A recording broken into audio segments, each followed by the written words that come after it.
একই সঙ্গে দুটি দুরন্ত কবিতা। কবি মল্লিকা দাসের কবিতা আমি অভিমন্যু। এই যুদ্ধ ঘোষিত নয়, তবু রক্ত ঝরে। ওরা চক্রব্যূহ তোলে মিথ্যে, লোভ আর বিশ্বাসঘাতকতায়।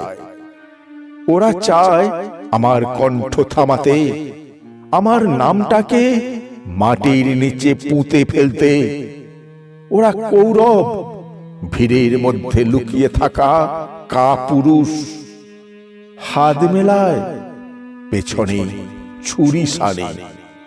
ওদের শক্তি সংখ্যায়, আমার শক্তি না হারার জেদে। সত্য যদি অপরাধ হয়, তবে আমি অপরাধী।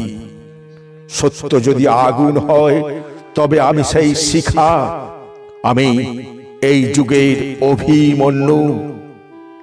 আমি রাত জাগি, কারণ ঘুমানো মানে হেরে যাওয়া।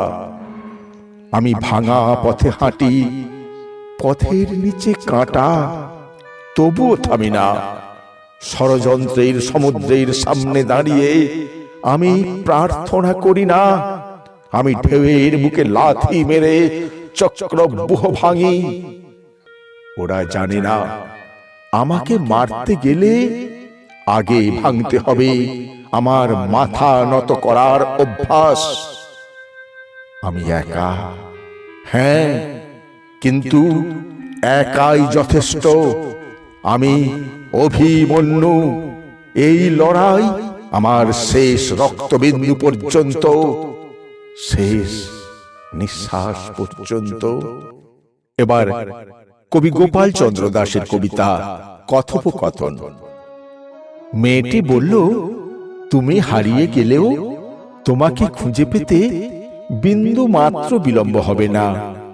বন পলাশীর পদাবলী গাইতে গাইতে, কেউ জানুক বা না জানুক, তোমার নাম পলাশ।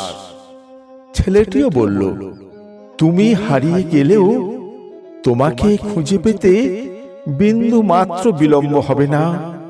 দীর্ঘ বৈঠা হাতে নিয়ে নৌকা বাইতে বাইতে, কেউ জানুক বা না জানুক, তোমার নাম শিমুল। মেয়েটি বলল, তুমি কথা দিয়েছ বসন্ত বাউরি ধরে দিবে নবাবগঞ্জের হাটে। বিকিকিনি শেষে গাছের মগডাল থেকে, কেউ জানুক বা না জানুক, বুকেই গেঁথে রাখবো। ছেলেটিও বলল, তুমি কথা দিয়েছ চাঁদের মাটি নিয়ে এসে ঘরের দেওয়াল তুলবে সাঁওতাল পরগনার গাঢ় জোছনা মেখে। কেউ জানুক বা না জানুক, প্রতিদিনই হবে পূর্ণিমা। নমস্কার।